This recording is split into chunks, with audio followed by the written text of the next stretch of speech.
Coffee with a little extra in it today. Extra. A little bit of espresso. Nice. Yeah, same.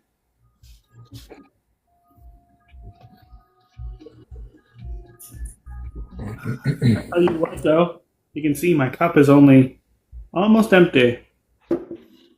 Topic of the week. What was our topic for this week?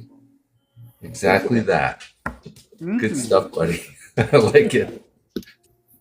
We're going to talk about filling our cup this week, was what we had said. Yeah.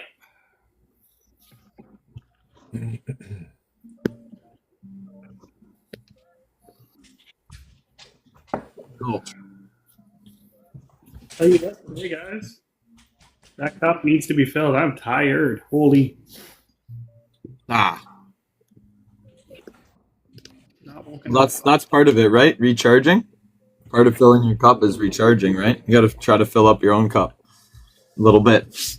Yeah, I think I'm going to go do what I do best for that today, actually. Weather looks like it's going to be good. I'm going to go take a walk on a trail, go visit some nature and some trees. Yeah, nature's the best. I think nature's a good recharge. At least for me, that's my best way of dealing with filling my cup is by just going around and taking in nice deep breaths around nature and trees, fresh air, listening to the birds chirp or the chipmunks, gathering their stuff in the woods.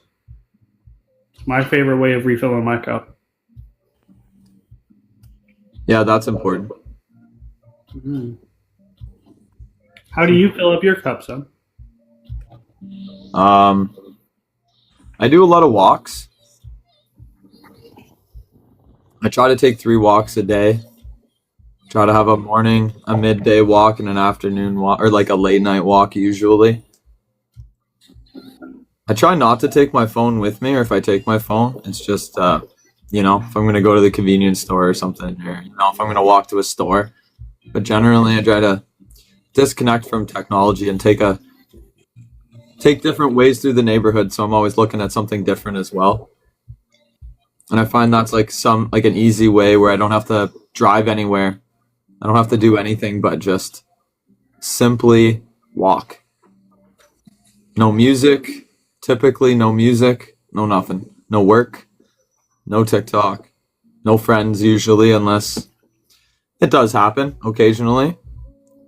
You're on the phone with someone, just getting that physical exercise that you need, right? So that's important. What about you, Mike? How do you fill your cup? Same type of thing. Go it on your own. Mine lately has been the bike. Direction and go. What about the bike makes you recharge? Very similar sentiment to what Zen just said. It's just a peace out with yourself. Can't really talk on the phone. It's too much noise. Got an open faced helmet. It's just the wind, breeze, looking at nature. And it's so beautiful around here. You can pick whatever direction you want and just go, and it's peace.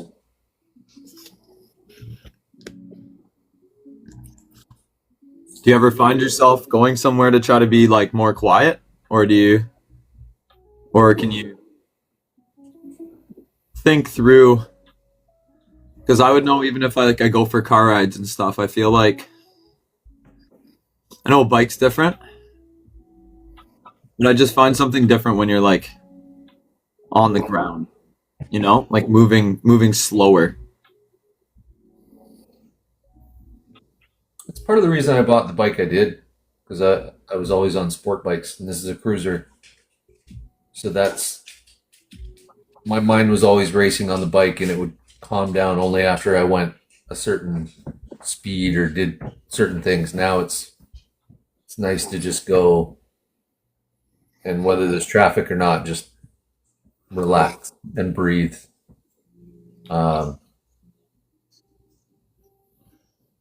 Yeah, there's something real calming that helps.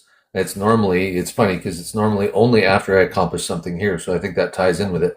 I have to accomplish something before I go. It's kind of like a bit of a reward at the same time. So I get like laundry done or the grass or something. And I feel like, okay, it's time for me to shut down for a bit and just go. And that could be an hour. It could be 5 hours. Nice. There was something that was always said to me when I was a kid, which is always remember to stop and smell the roses. And that's always stuck with me, that saying, because life can always get in the way and always move at a fast rate. Like, for example, I'm reflecting on the year. I don't even know where my summer went. Like, it's almost fall.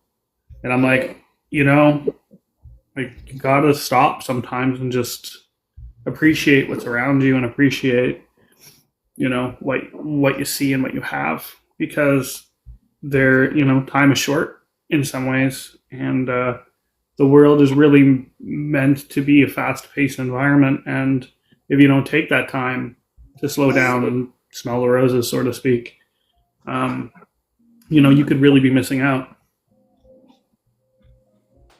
And I think that's kind of like what we're all kind of alluding to in our own little different ways, right? With walks and the bike ride and that kind of thing. I think that that ties into what we all just said. You have to take a moment and slow down and remember to appreciate what's around, and it's a great way to recharge. Yeah, we often forget to try to recharge. I think we often forget that that's important. Well, the mentality is like, at least in my opinion, the mentality is always like, oh, just one more thing. Oh, I'm just going to do this one other thing. Oh, I'm just going to work on this one more video, and then I'm going to do X. There's always something that will always be there. Yeah, that seems to be something I'll chase. There's always one more thing that can get done, or always one more project that you got to get started, or like, we're always trying to stay ahead of everything. And like this year in particular for me, I've been feeling almost the opposite. Like I've taken the approach of like, tomorrow's always another day where I can do something. And like I look around my house even, I'm like, there's a whole bunch of projects here that like I could get started. But I'm kind of like, do I really want to? I don't think so. Not this year.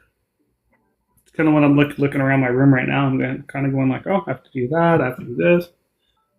I definitely did take a different approach, because if I were this time last year, I would be like, all right, I have to do this and then this and then this and then. So I've noticed a big change in me in that, at least this year. It drains your cup without actually putting any energy into it, just by looking at it, and it's overwhelming and it stacks up. Yeah, sure does.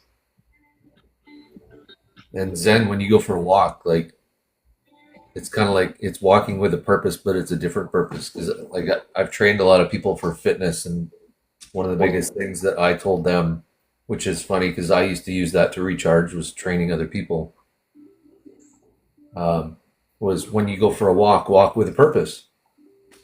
And it's not like, pick a pace and go and walk with a purpose. It's a different purpose. It's still a purpose that you're doing, but it's a calming, grounding purpose, not I need to get my steps in at a certain pace and feel like I accomplished the workout purpose. So it's funny how over time your drive and your importance placed changes and evolves based on the pace of life that you want to run and what you prioritize in your head. Well, as a kid, right? I mean, as a soccer player, cross country runner, fitness, like a lot of fitness stuff, you do interval training. And as a kid, it's not like you have like a gym membership or anything. So how do you do interval training? Well, you you sprint to the first street light, and then you run to the next one, then you sprint to the next one after that, and then you run again, and you alternate. And that interval training allows you, so, as your purpose for that exercise changes, or for any exercise, right? And at that time, it's, to become a better person in a physical sense. And now that walk is now, right? I'm still participating in a physical exercise, but for a totally different purpose, right? You're chasing that, um, that rest, that psychological rest that you get from that physical exercise of disconnecting. Also, I spend a lot of time in this room. I spend a lot of time. Like I live in this room, right? Pretty much, I think I spend more time in here than in bed or anywhere else. So as soon as I'm out of this room, you get that you're looking further distances. That's another part of rest, right? For me, filling my cup, like my eyes can only look at blue screens for so long before I find I'm going to go crazy. And I go out into the street and you just look at a tree that's far away or a squirrel that's close. And all of a sudden your eyes are like, oh wow, there's real things we have to do with our eyes and our mind that are a little different than on the computer. I think that's a very important thing we miss about why we need to take breaks. And then that goes into purpose, right? So if we don't know why we're taking the breaks or why we need to fill our cup, right? We're not going through the steps, right? I think that's part of the important part is knowing you have to fill your cup and knowing why you have to fill your cup and when. Yeah, definitely with recognition. Because when you do things that make you feel good and you realize, oh, I have lots of energy, but you do that kind of subconsciously because it's something that you needed to get done or something that was planned with a friend or something like that. And then you feel refreshed after, but you don't take that into account that that's something you need to schedule into your life. You definitely have to pay attention when it happens to when you need those times. What did I do last time? Yeah, so also like something's going to help refill your cup. You also know an event is going to take from your cup. So to know that how those pluses and minuses, you only got one cup to give, especially a day, right? So you got to know what takes from your cup and what adds to it. Like you got to know both sides. I think to that. I think that's a dynamic we miss. We're often pretty quick to how do I fill my cup, but how do I know how quick it's getting emptied? How do I know when the cup's knocked over? And sometimes you can't tell. Sometimes there's no way to predict it. Like coming on here, you never know what the interactions are going to be like. Even here, even though it's planned, you don't know what is going to be said, so you don't know how that's going to affect you and potentially fill or drain your cup. And I Do think you that's guys, what. Go ahead. sorry, do you guys have that same problem going into like a festival or like a highly crowded area? Do you guys have that same issue? Hundred You never percent. know if your cup's just going to get drained as you walk by. Because that happens to me all the time. That's something I plan on knowing my cup will be drained out of is to be in public, be around. Unknown energy is where the drain comes for me. It's the repeated interaction. So online, you get a taste of what their energy is, but you can mind your own space. When you're in person, I find the energy interaction part of that unknown interaction to be draining. Yeah, it's a really tough one to. Same as here, it's a tough one to predict, right? I don't know if I get anxious about the thought of that, but I've become more intelligent about how much time I spend in those environments for sure. I am aware that same thing. It is situational for me, depending on who's there and what the conversation is like, the amount of people. Yeah, sometimes those environments for me fill my cup, and other times they do. They drain it, and it's know your limit, right? How much is in your cup?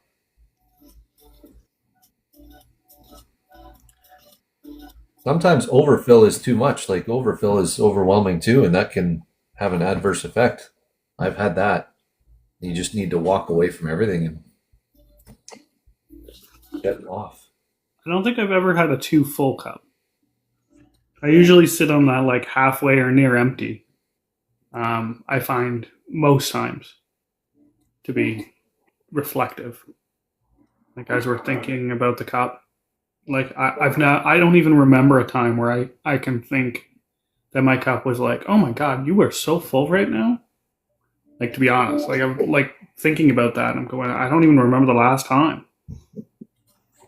That's fair. That's a fair self-reflection because I is that where like just ignorance is bliss plays into account, and the more you know, the more you're aware of, so the more in tune you are to.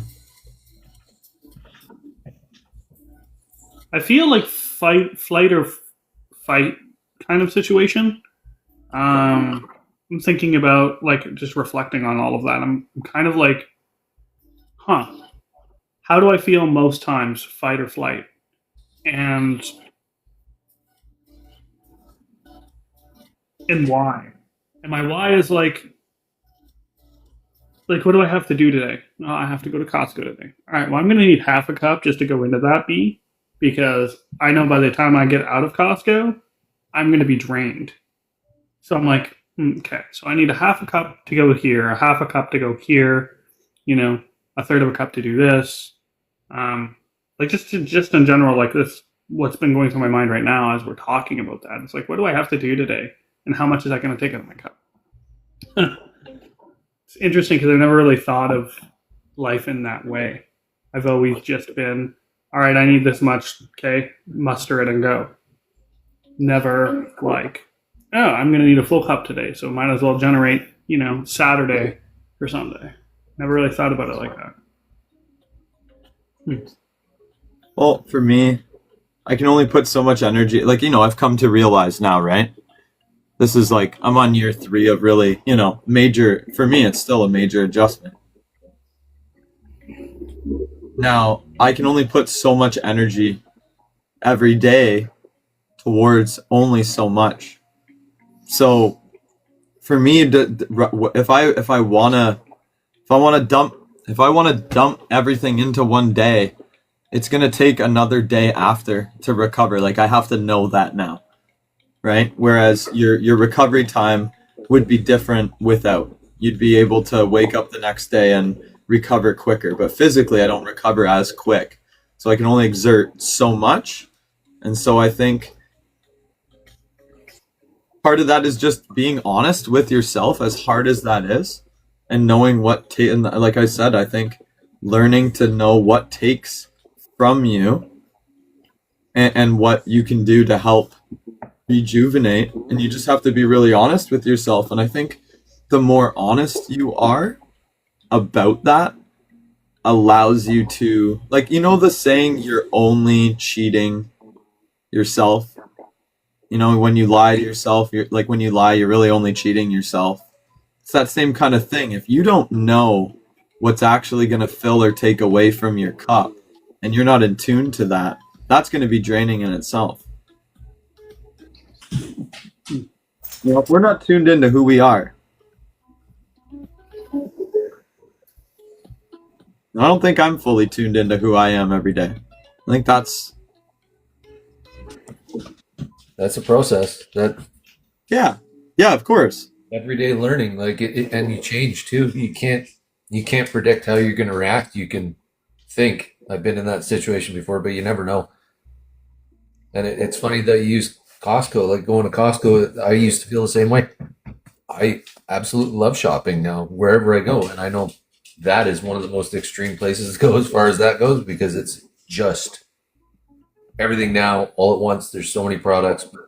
I stopped stressing about what I put in my cart type thing. I just kind of walk in there and enjoy and wait for people to move and just go, that looks interesting. And that's the same way I cook here.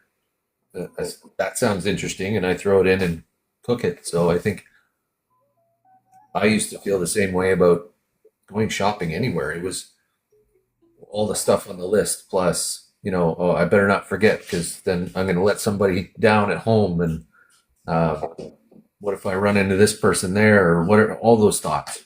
And then it's like, now that I'm on my own, that's changed. I don't think that's a huge factor. A lot of it is personal growth, but it's definitely a factor. There's nobody at home if I forget something, except for me. Oh, I forgot garbage bags. Oh no, I have to go out again. It's not, you hear it from somebody else that you forgot it, or there's that potential to let somebody down.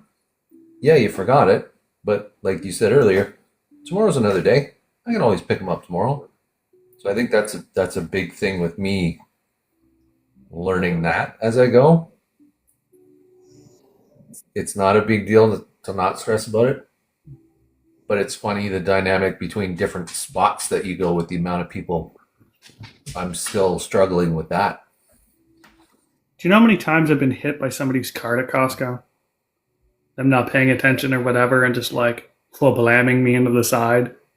Like I have like this like anxiety about that now, because that's how many times I've been hit, and like hard hits too. Like not even just like a little bump. Like I remember the last time I was in there, some guy actually like almost railed me down with his cart, and it's like, what mindset are you in when you're in this store to just like brutally abuse somebody, you know?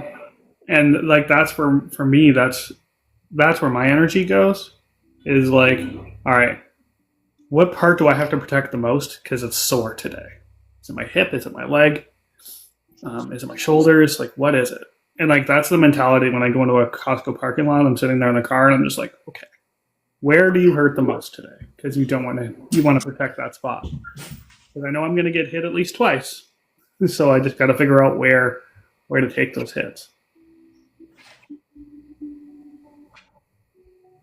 Yeah, I think a lot of people have the same feeling that everyone else does in a big department store, just in general, when it's busy.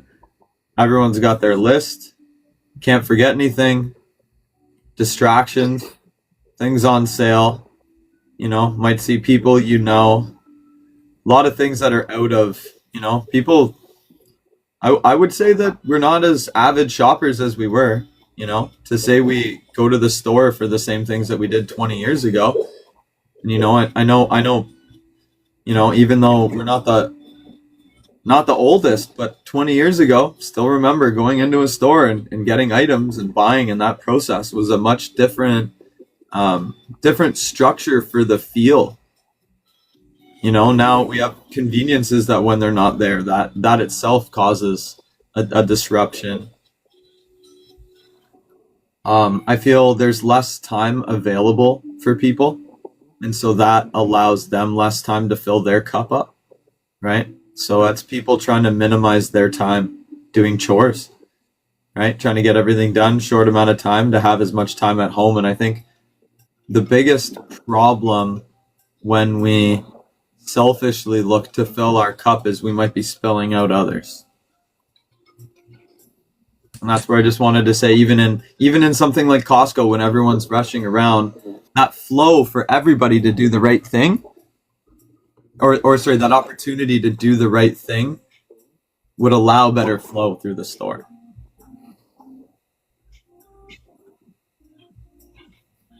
I think that's kind of in the big picture, those are changes that I think that's why it's like important we're doing this, to talk about, are you in tune with where your cup even is throughout the day? Do you have a check-in? Do either of you have a check-in like halfway through the day? Like, where am I? Like, how's this day going? How do I adjust or manage the rest of the day? I have a friend that helps me with that. They often call just to say hello. And at that moment is usually when I stop and go, okay, where am I at? Right? Because sometimes that friend's there to help me. Sometimes that friend's there for me to help them. And I often, when that call starts, is go, okay, where am I at in my cup? And how much can I give away to that person without harming me? Yeah. Is definitely something that happens often during those calls. So that is something that I should probably consider more often because I don't. Realizing this conversation and that kind of thing, that's one of the things I'm taking away from that for my own self is that you should be looking at your cup more often and going, where are you and what do you want to do today? Because I don't. I usually just get up and just drill into the day. So thinking about this conversation, that's going to be something that I'm going to reflect and do more for myself because just makes sense. And why I haven't been doing that my entire life, I don't even know. So, like, I'm actually taking something away from this conversation today pretty positively. It's amazing. Which is, yeah, never really thought about it in that way. So, yeah, I'm glad. What about you, Mike? What do you think? I'm actually thinking about that right now. Do I have a check-in? I think it's more of a subconscious check-in. Should I change that to a conscious check-in? Should I take stock of what I have? Like I got my dogs that, we do stuff together. So that's kind of like you need to stop, take a break, spend some time, chill with them. And like regularly working out is a thing. And when you don't feel like it, like what do you do? Like, do you go sit down, rest, have a nap, like shut off the devices and just, or do I go out on the bike and do that? I think it's I do have check-ins, but I haven't made note that that's what I'm actually doing. So that might be something to look at. I think I'm doing okay as far as being able, and this might change soon. You never know. But I think I'm doing okay with being able to fill it and utilize how much I'm going to need through the day based on it.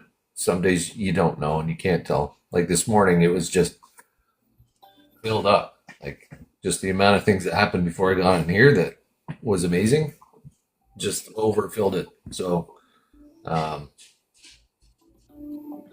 was not expected, but amazing at the same time. Yeah, so I think that's maybe start taking notes. Like I have my notebook everywhere I go, pretty much. Okay. So, write some stuff down, like we talked about before. Love it. Yeah, something for me is, obviously asking that question. That's something that I try to do every day. I do try to say, hey, what do I have to do? What do I have to give? Is there a way that, okay, let me take a step back and say that my schedule isn't normal, right? I don't follow what I joke around to say a normal people schedule. Up late, might be up early, might be asleep in the middle of the day when you're at work, but then I'm still up when you're going to bed, compared to the normal people schedule. So sometimes because that schedule, you have to know when to step back and say, hey, I gotta try to put something back in this cup so I can be able to give later. Because that take and give throughout the day might not be the same week to week. And like we said, everything changes.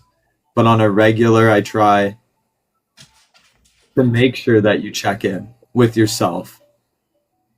And I find if I don't early enough, by the time I'm checking in with myself, the day is at a point where I'm not really able to control the rest of the day because the schedule is already set. And then I find myself feeling disappointed.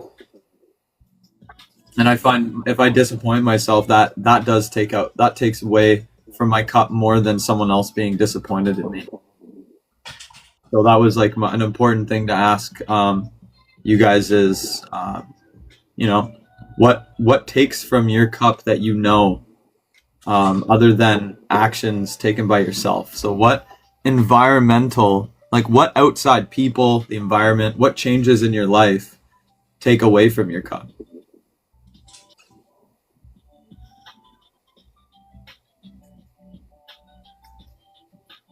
Start of the dad.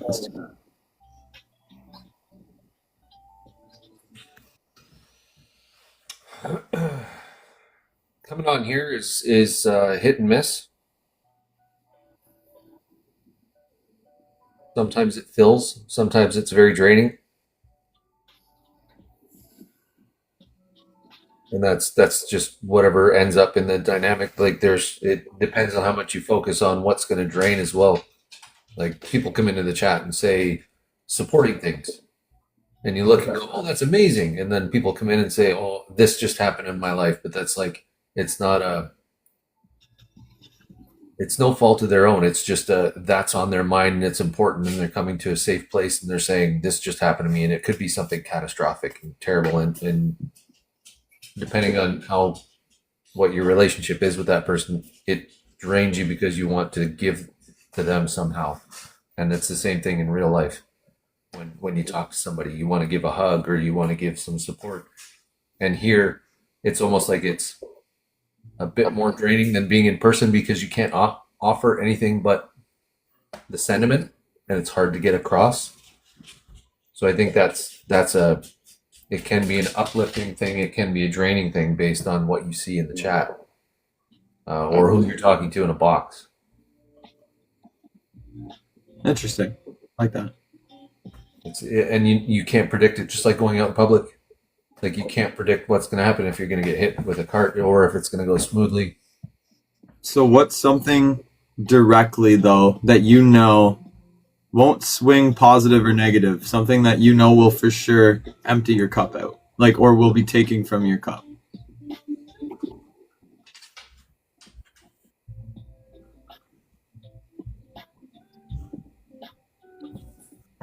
I don't think I have anything like that I know for sure is going to drain me because I change perspective on so much.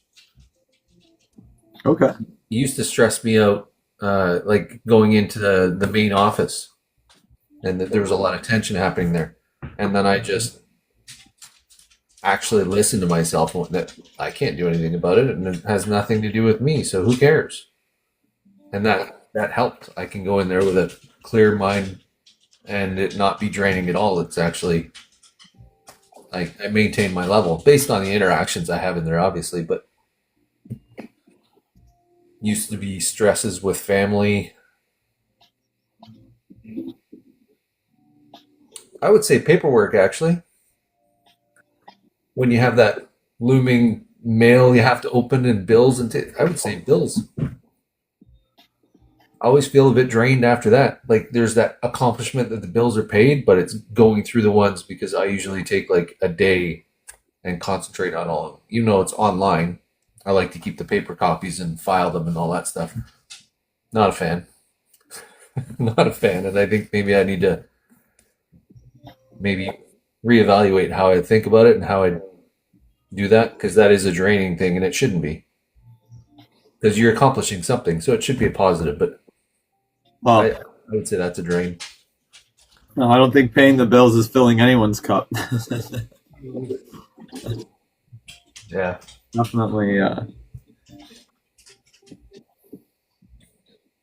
What do you buy, boss? What's a known empty my cup? Maintenance, maintaining the everyday life, cleaning up after the dishes, doing the laundry, cleaning the bathroom, cleaning the floors, taking care of the dogs all the time. Okay. I find that like my everyday life is just a constant draw. It's not like a major draw, but it's still a draw. Like every day there's always laundry. There's always, out like mowing the lawn. There's, going up there and cleaning the eavesdrops and taking a look around the house to make sure there's no new cracks, blah, blah, blah. Like I find that that's probably my number one biggest draw on me. My next one after that is social circles. I don't know what it is, but my friend group, there's always somebody. Always somebody. And it's not the same person sometimes. That's like you're out having a good time, and then all of a sudden the whole mood goes from like super happy to like espresso depresso because they're going through a moment, and then the whole group as a whole kind of collectively comes in to try to lift that person up. And every time I'm out with them, it's always one. Interesting. Okay. So maintenance of daily life maintenance, and so out, and then you're out. So outing. So like your friend, like friendship circle, like can have a drain to it. As much as it Yeah, fills, you know that there's always been a moment.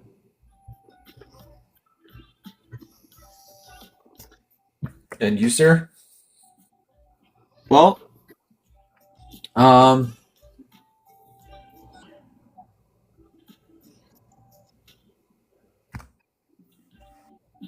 what ends up emptying out my cup is moving. Not I is especially like my midday. If I'm to check in midday with myself, the first thing I'll notice is me not keeping up with like my goals for the day. That's something that I'm very as unorganized sometimes as I can be. I'm very critical at accomplishing tasks. And there's certain tasks that for some reason don't have to get done and they won't affect me. There's other tasks that have to get done and will. And I can find that can severely empty my cup out, especially over time. So if I have a weekly goal and I'm not stepping towards that as the week goes, I find that takes a hit on me more and more severely. Usually the little things happen, but you move past them. I find it's usually bigger life goals and when I feel out of alignment with those goals. And I think that's important for me to make sure that they take moments where even though I'm in the middle of doing something or I had an idea of the way something was supposed to go and it didn't go the way I wanted it to, having that sense of peace is something that I need to work on that'll stop that. So understanding that, there's, right now, this podcast is with three people, not one, you know, me being here or not being here, either of you being here, not being here can have an effect. So bigger goals tend to affect me more than the smaller little things throughout the day. Because I mean they're always going to be there. So I mean they're taxing, but it's when I can't accomplish a goal that is more life related. Because that's what I feel like I'm in control of. So if something goes wrong that I'm in control of, that empties out my cup. If someone else does something to me, I've been oh sorry, my cat just jumped up in a good spot. Um, I I can find that can like knock over your cup, I guess is the best way. Yeah, it's a cumulative effect. That goes back to what we talked about before. You need to know how much is in there before you go do stuff. And it's the little things that sneak up on you and they accumulate, and you don't realize that it's like somebody just dumping it out real quick because you've put expectations on, okay, I'm going to do this, this, and this, and this. And maybe there's a couple that drop out, like of alignment, like you said, or they don't get accomplished. And then that big goal at the end is like, Exactly. well, I didn't get it. So those little things just kind of took away without me paying attention when I thought they would fill. It sucked it all away. Well, part of that is metering your goals every day now for me.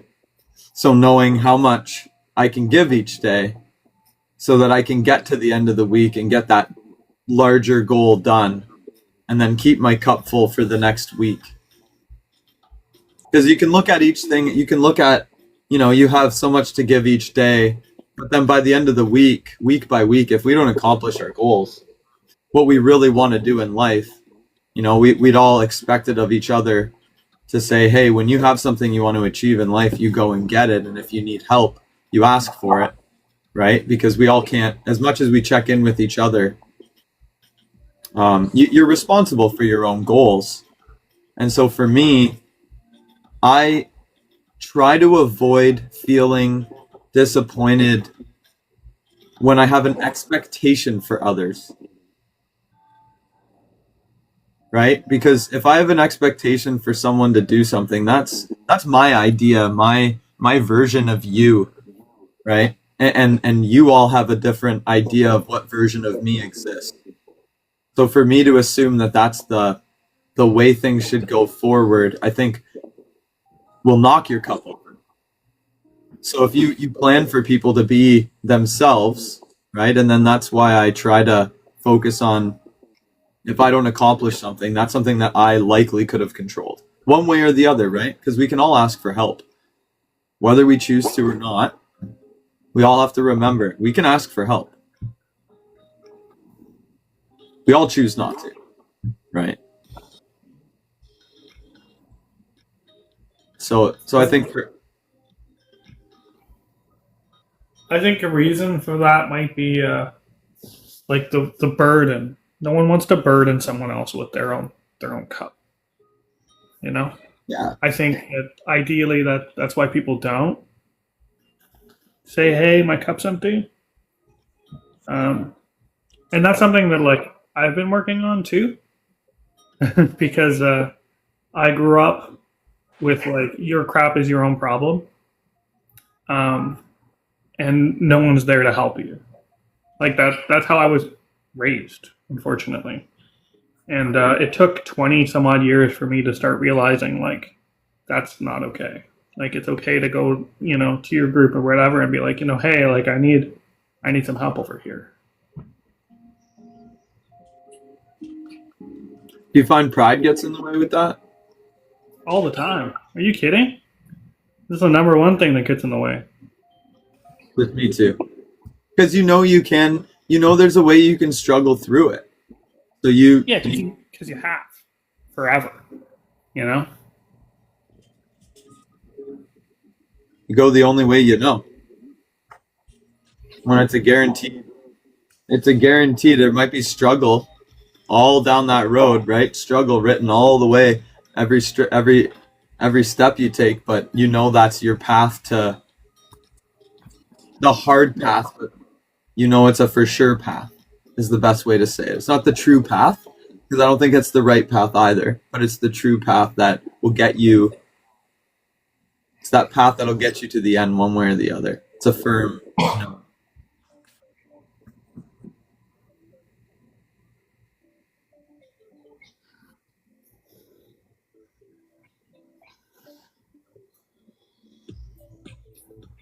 The expectations for other people is definitely one of those things that you have to. I've caught myself many times expecting people to react a certain way, and it's a lot to do with changing it to always give without expectation now, and then whatever shows up. It goes along with being grateful for everything. Like just yesterday morning compared to this morning, huge difference, and it's asking for assistance in certain areas, but scared to ask because I assume the outcome. And that was draining in itself, trying to find a workaround because that would have affected other things that were happening today. Like to the point where I couldn't get those accomplished, which would have been very draining. So just the thought of all that and almost the fear that I had of asking a question, kind of asking for help. But I set those expectations, not knowing at all. I just assumed.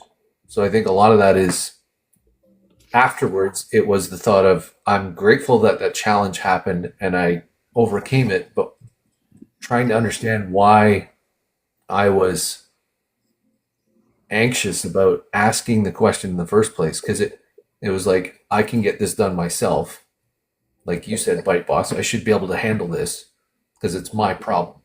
But I asked somebody else who I'd never even met before and went, hey, does this work? And immediately, and just changed the entire day. yes, what else do you need? Is there anything I can like? Just unbelievable. And it was a presumption that this isn't going to end well, and it was a fault of my own. But at the same time, afterwards, looking back, just grateful that the challenge happened and that the outcome was what it was. But understanding, even if it went the other way, and I had to figure it out myself, and that I wasn't able to get help, I should be grateful anyways, because I would have figured something out, and there would have been an outcome. So the buildup is like draining, but it ends up just filling, and then the end result this morning, like I said, So just the unknown. Okay, so we've come to the unknown is what drains your cup. because Well, we can't predict, and we based on sometimes stuff that's happened before, other times no idea what's going to happen because we've never been there before. So the accomplishment is on the other side of fear.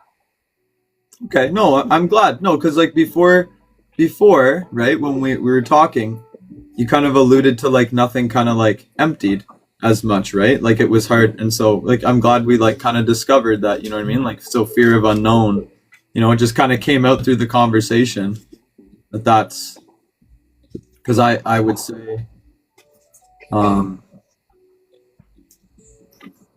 I think that's just something that's like part of, you know, what I've been doing even online, right? I mean, the unknown has been a very consistent, that's like my normal is the unknown now, right?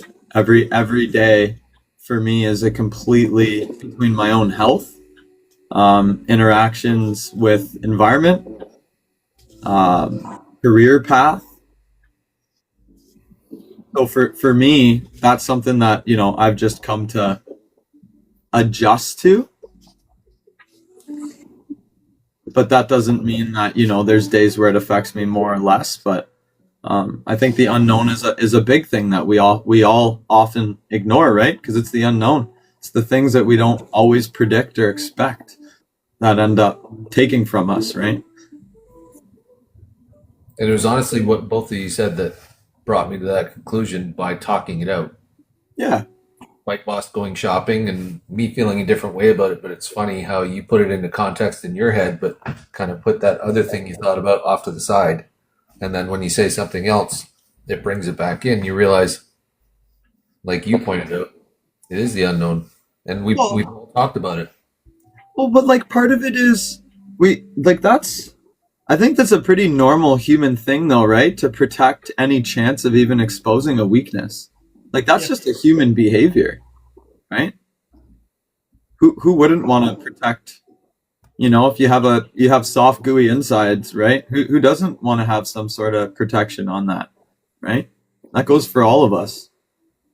Like we all have a warm heart, whether it's been, you know, whether the shell's been hardened on the outside or not. You know, that's a normal human behavior. Part of me doesn't like I don't protect that as much anymore. I openly say when I've made a boo-boo. like yesterday.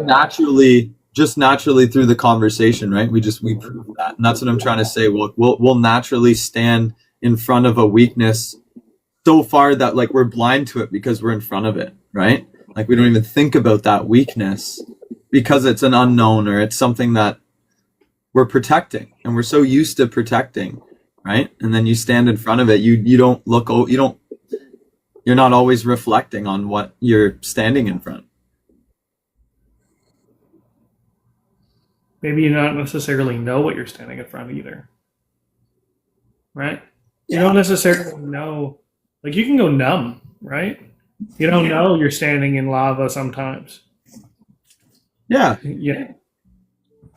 Well, and that's what like you know your first thing is you knew at one point what you were standing in front of, but after so long you're just used to an automatic defense. And that's part of protecting that cup from getting spilled out. That's that going back to the culmination too, like and taking like doing the check-in, writing stuff down, like if you're not aware of it, like you maybe took stock and thought, oh, this took out of my cup, this filled my cup, this took out of my cup. But then the stuff that you don't realize took out, and you take a bigger hit. It's part of that self-awareness, right? Well, that was Changing. yeah, and that was like the big change that I went from learning how to manage, because just physical, like I can only take in so much stress before it will actually severely affect my mental health. And then it'll severely affect my physical health after that. Like they take, and it's very quickly those stages. So I have to be very, very, very careful now to manage that day by day. And so I think that's the other important part, is you have to gauge, because we all have our own tolerances that we must be mindful to. Yeah, even though we talked about similar situations, tolerances vary, and one thing might fill my cup that takes away from your cup, because we're individuals. It's totally different. Yeah, tolerances are very individualistic, for sure. And our cups are different sizes too, right? Oh, 100%.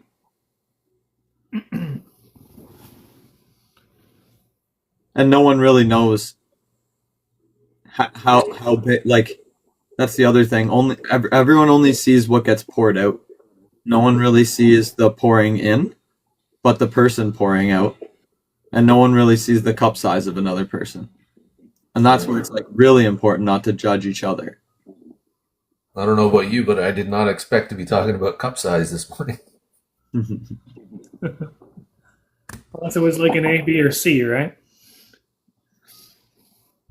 Right. Well, that's one of those things, right? Like, I mean, jokes aside, right? Everyone has different amount. Everyone does have different amounts to give. For sure.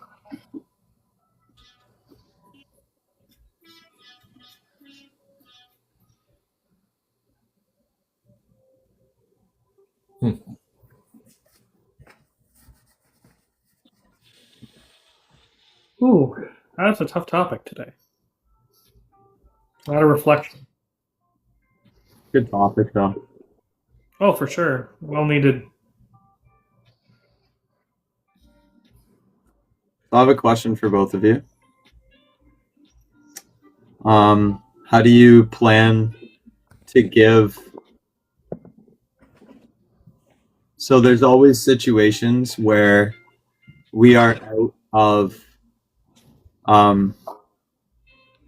we're out of energy, effort, however you want to word it, but your cup is dry. How do you decide what determines an emergency, that's when you still give? How do you determine at that point now where you give off of nothing? Because we've all done it. So I look at it like this. I'll put ice in a cup. And then I will look at the situation and be like, if I weren't to act right now, will that cup be straight water by morning? Or will that cup be half full? Or will the ice not even move? Just be still solid ice by the next day. And if the answer is below 50%, usually I'll act. But if it'll be 75%, 80%, then I usually push it to a day where I have more cup to give it.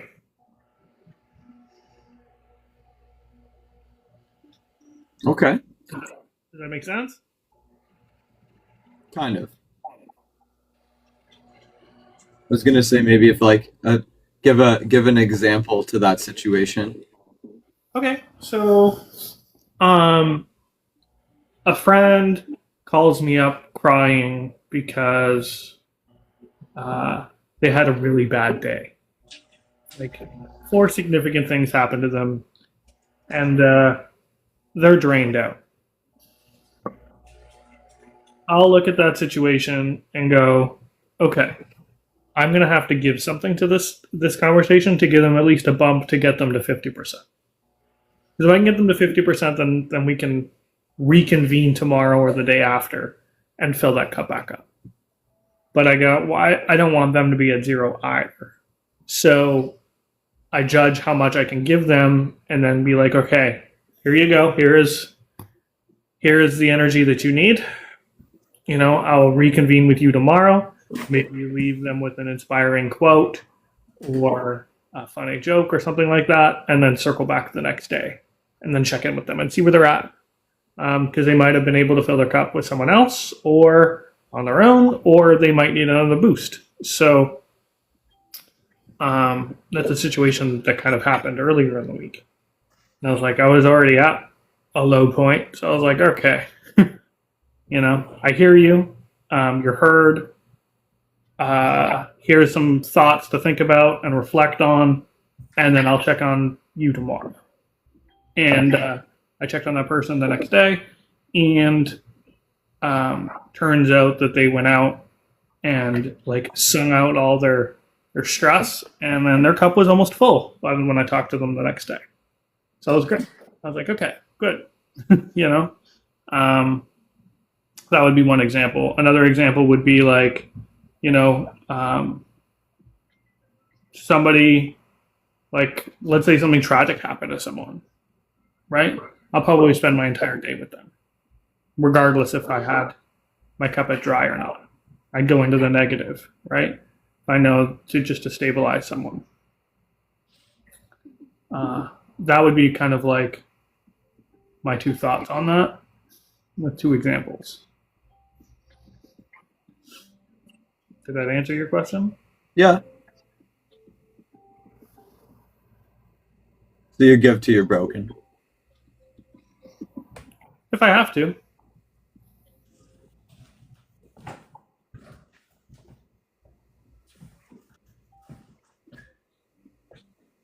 What about you, the dad? Similar situation to what you had. I was done. I didn't want to deal with anything, but it was my sister that called.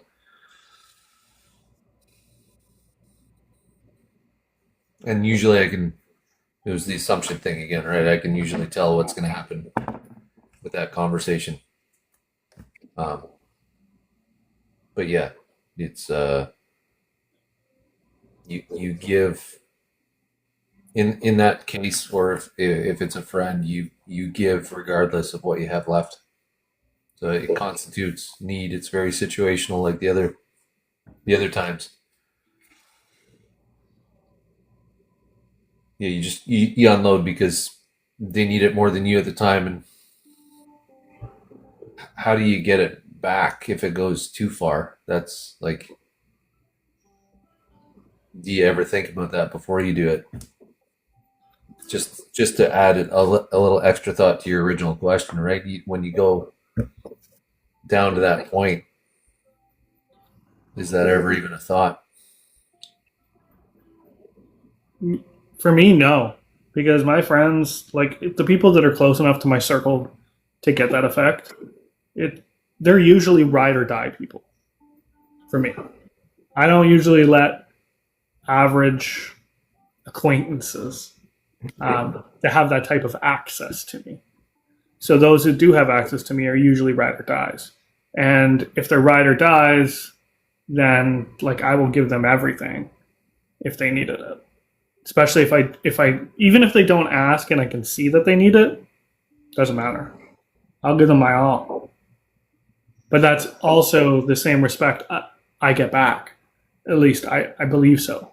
That if they saw me that way, that they would ride or die as well.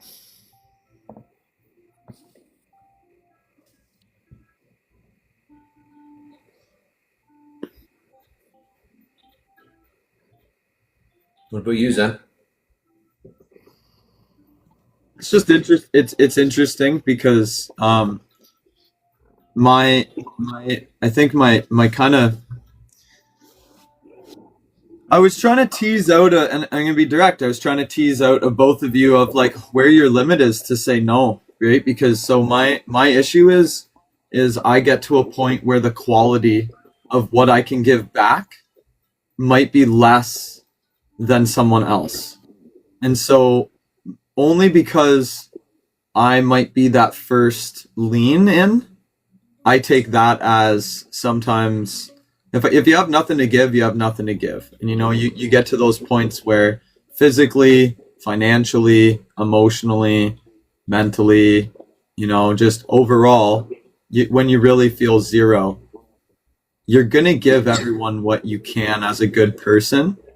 My thinking about that is was are you able to say, hey, like I really can't, because of the fear of you'll continue. My fear is I will add to that problem if I have nothing unable to give, is my fear. Will I always try to help find a solution? Is to say that I wouldn't, but my worry is there's been situations where I go to help, and because I'm already not at my best spot, I should have been more honest and said, my worry is I won't be able to give to you what you need. And I found that to be long-term impactful. So the immediate situation may go positive or negative, but the long-term situation, by not being upfront and saying, hey, like this is all I've got and it's nothing, but let's both be on nothing and walk that. So like I think the communication part of saying, hey, I'm empty, but let's do this. I would always be vocal about that.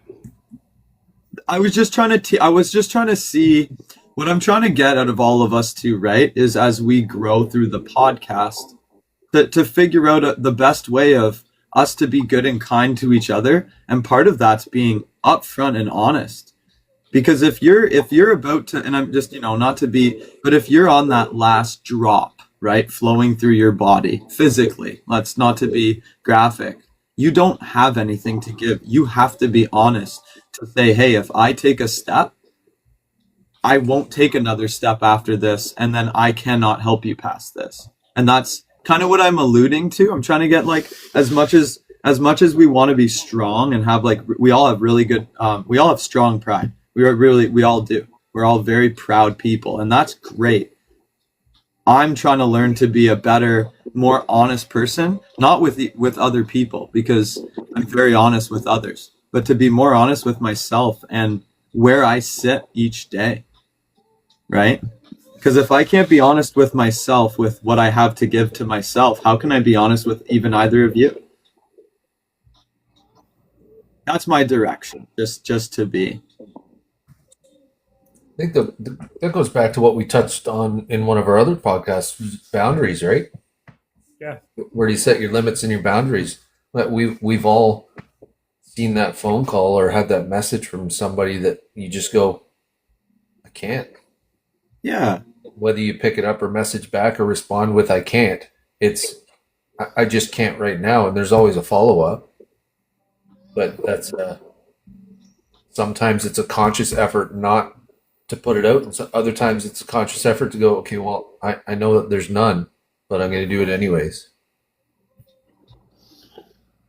But and so that's why I brought that up, is because of we've already had kind of that discussion, and that leads into, right, when that cup is dry, how do you deal with that?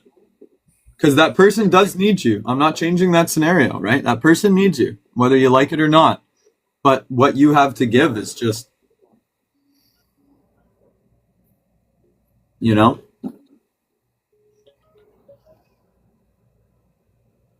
As long as you're upfront, hey, I don't have a lot to give you, but I'm here to listen.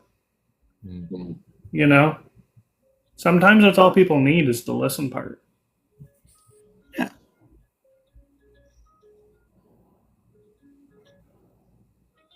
Changes it quick though, because we all think we can always give, right? But there's going to be times when you're not really going to be able to give much. So what do you do?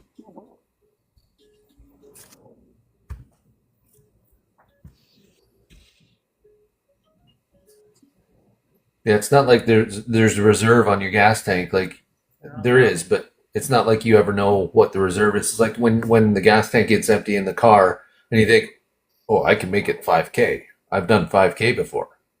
And it just shuts off. Like, Well, and that's what I'm telling. Like, you know your car, you know the limits, the gas light's been on, you went the 30, 40, 50 kilometers after the gas light, you know you're on the last drop.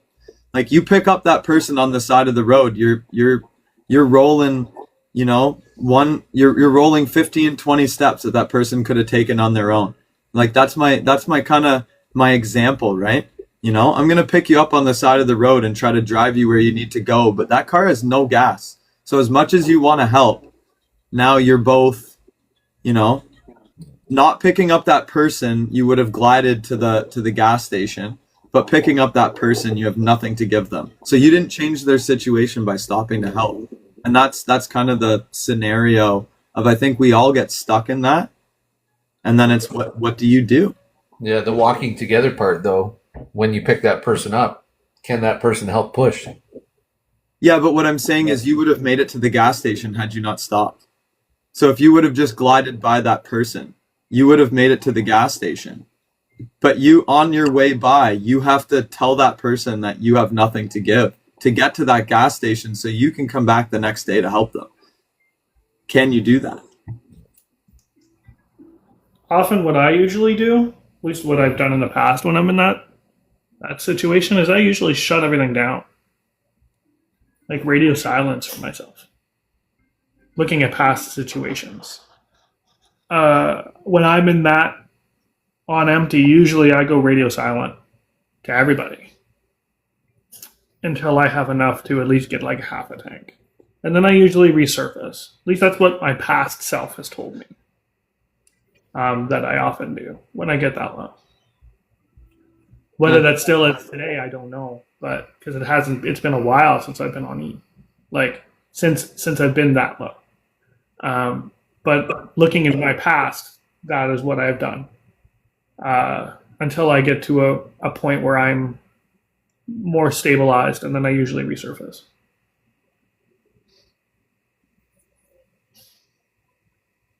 Yeah, it's quite a topic. Yeah. Yeah, I think that's the best situation. The best example of that is the car situation.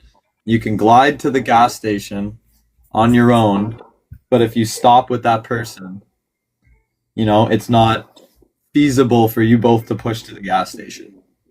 Like, you're both kind of stuck stranded because you have nothing. So you're both just stuck figuring out on empty, right? And I think that's all a question to ourselves, right? Can we gauge those days where you need to glide home to rejuvenate so you can pick up people the next day? And so that if everyone does that in rotation, are we going to create a better place for ourselves by understanding that not everyone can help every time someone needs the help, but there will be someone to help as long as we continue to help. It's also what I'm trying to stir from the listeners. So I think my truck is a good example of how my last few years of my life have been run. I don't let my truck get below a half tank ever. I haven't since I've owned it. And it's been an anxiety-ish thing for me. And it probably all stems to that whole like being empty and having that feeling and not wanting to ever get back there. And I feel like the gas in my own truck is the same way. Like, it's funny because like people in my life will make fun of me being like, oh, I'm at a half tank, I'm going to go find a gas station and fill up. And they're like, well, you got like 600 kilometers left, man. Why are you doing this? Blah, blah, blah. You're wasting time. And I'm like, for me, it's just a comfort thing because you never know what the road ahead's going to have. So if you've got a full tank, then it doesn't really matter, right? If you're stuck in traffic or whatever, have to do a detour, I don't have to think about where my needle is because it's always closer to the halfway point or full. And I feel that my energy level in my cup, like the hypothetical cup that we're talking about, is the same, I think. I think that I never let myself get to a certain threshold, and when I do, I start to fight until I get back to the halfway point, and then I settle down. Yeah, I think that's like reflecting, I think that's exactly what happens to me. Is I won't let myself get to a certain point, and then I just like go crazy until I get to that halfway point, and then I settle down. I like that. I like that.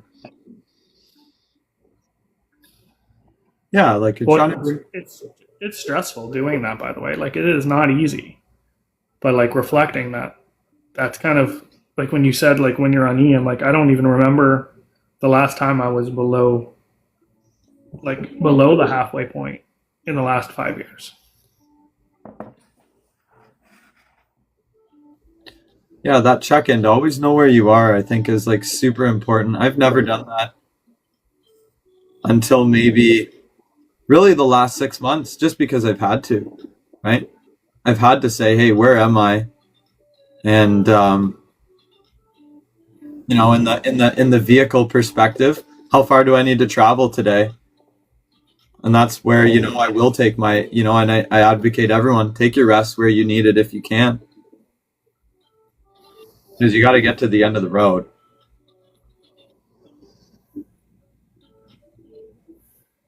Each day is a new journey. And so being prepared for each day, I think, is part of allowing yourself to know how much to give to each situation as well, which is a whole nother dynamic, right? Planning your day ahead and saying, hey, there's the unknown as well. This is a big factor in that too. The topic and the time spent here, we don't know. We know roughly, but we don't know what we're going to say.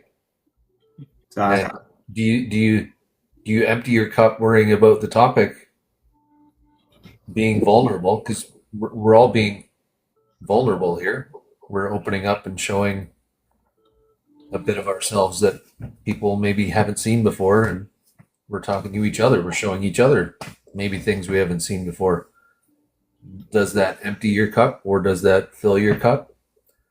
Do you go away from here a little bit fuller or a little bit drained because of the topic and how it made you feel?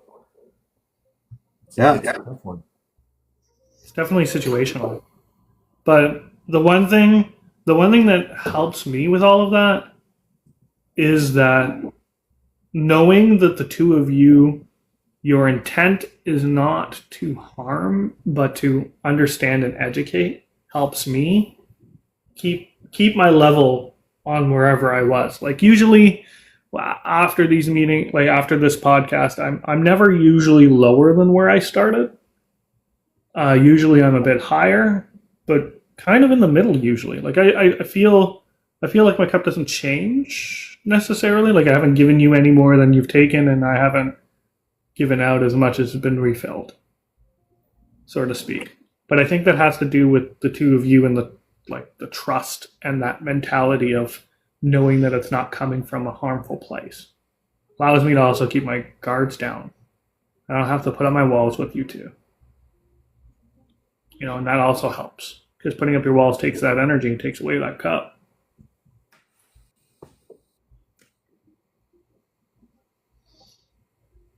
I find these, like, for example, since the beginning, when we do these podcasts, I structure my time around this time so that I can prepare, and then after I do allow different methods of digesting to say, hey, you know, is this something, you know, what can I take away from either of you every time? This is for us and the audience. Like this is a growth. These are growth talks. There's a lot of hidden growth that happens, I think, each week between all of us, and I think that's actually partly a blessing, actually, because it's a safe space. You know, we can circle back through things we've said and kind of peel one layer at least behind. And I find that to be soothing in a way. And part of that allows me to, like, it fills my, it energizes me for the entire week.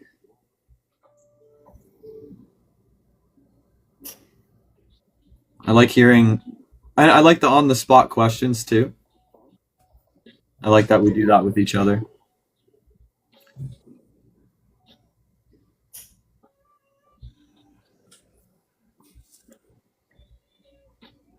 That's a tough one to answer, whether it fills or even keels. It definitely doesn't drain. Like a little bit of maybe potential, like which direction it's going to go, because it's really raw how we do it.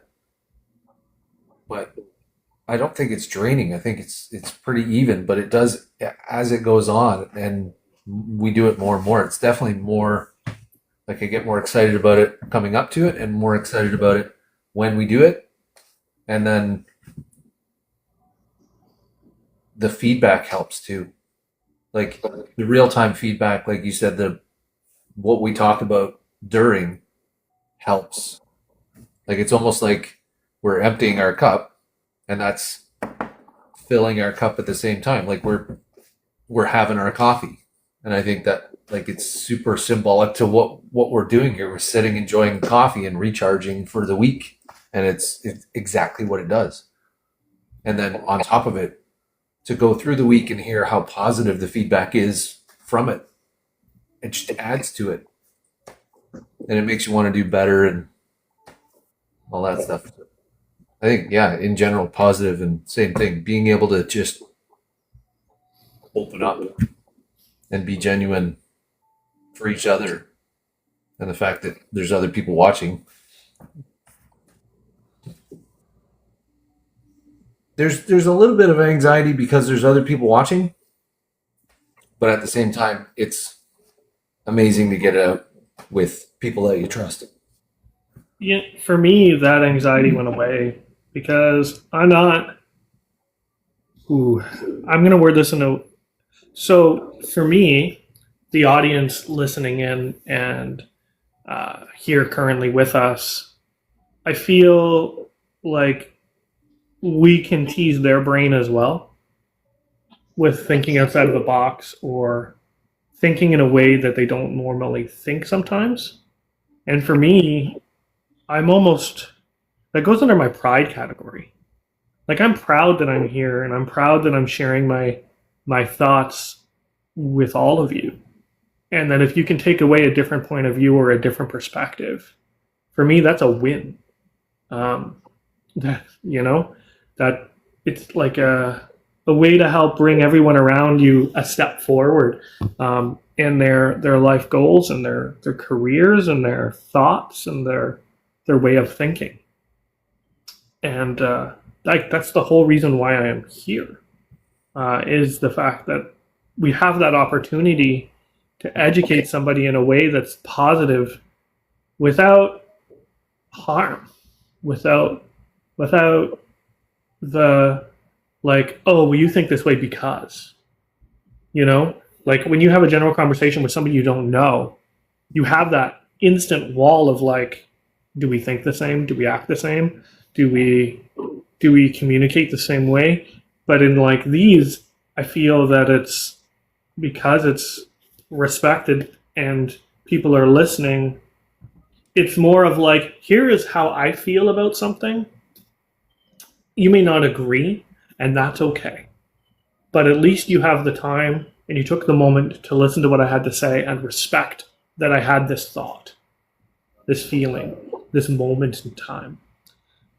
And that in itself is what kind of like drives me to be here, is that thought.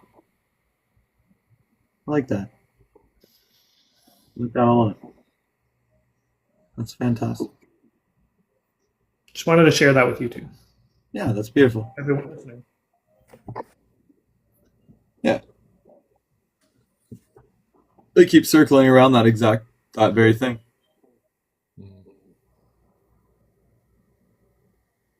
Because no one else does that.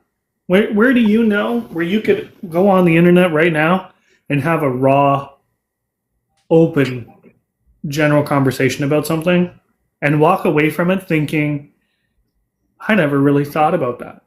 Or, boy, is that different from what I'm like, how I'm feeling right now or how I'm thinking. I can't think of a place. right now off the top of my head where you can go and have an open space like that. And I think it's super important that people have that. And I think that's why we all did this in the beginning, is that there wasn't a place, and now we have one. Yeah. Proud of that. Yeah. We all should be. It's three like-minded individuals, but at the same time, the different perspectives that come out educate each of us and other people. Just cause, and we're just talking from the heart and how we feel to each other. But we all think similarly, but at the same time, it's so different how we approach it. And like, we're both like-minded in the goals that we want to achieve here, but from different viewpoints. And it's really cool to see. I hope the dynamic translates the way, like, I'm sure you guys perceive it differently than me, but I hope it translates through. You said it very eloquently, and I would have a different way of saying it. And that's amazing that how it comes across. Just watching it back to watch the three of us interact is amazing too. Yeah. Do you guys have any closing statements?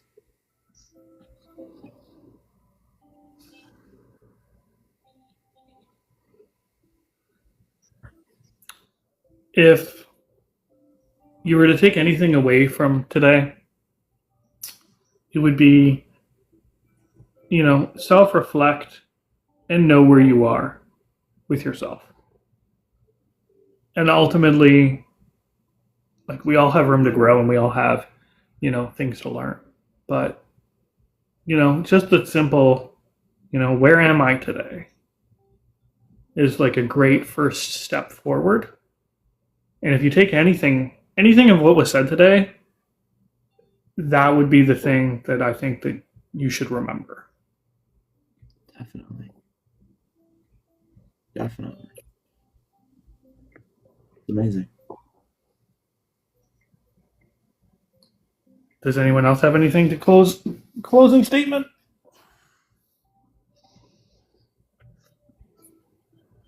I think I kind of already said mine with the last thing I said. How I feel about it and how it's perceived is amazing, and hopefully it translates well. I hope everybody gets to take something away from it.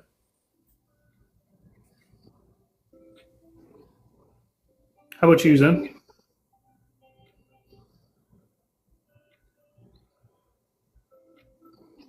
I hope I listen to myself when I say this too, but to remind yourself that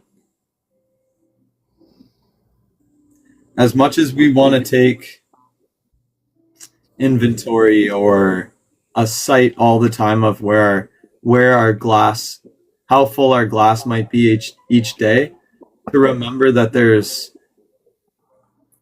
always going to be an earthquake or something that's going to knock that cup over once in a while, and you're going to have no choice but to replenish. And that's not selfish, because you have to take care of yourself first for others. And if we properly take care of ourselves for others, we'll be able to give more honestly, I think, to each other. And so having an idea of where you are all the time and knowing that potential can happen, I think is something that we all have to always consider, and then to be kind to ourselves in those situations. To be honest, and then just to be kind to ourselves. And I think that's one of the most important things that we all miss out on, is to be kind and honest with ourselves first.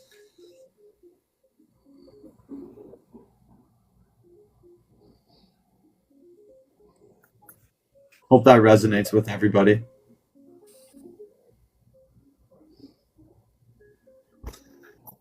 It's well said. I like it. Well, that wraps up another great week, guys.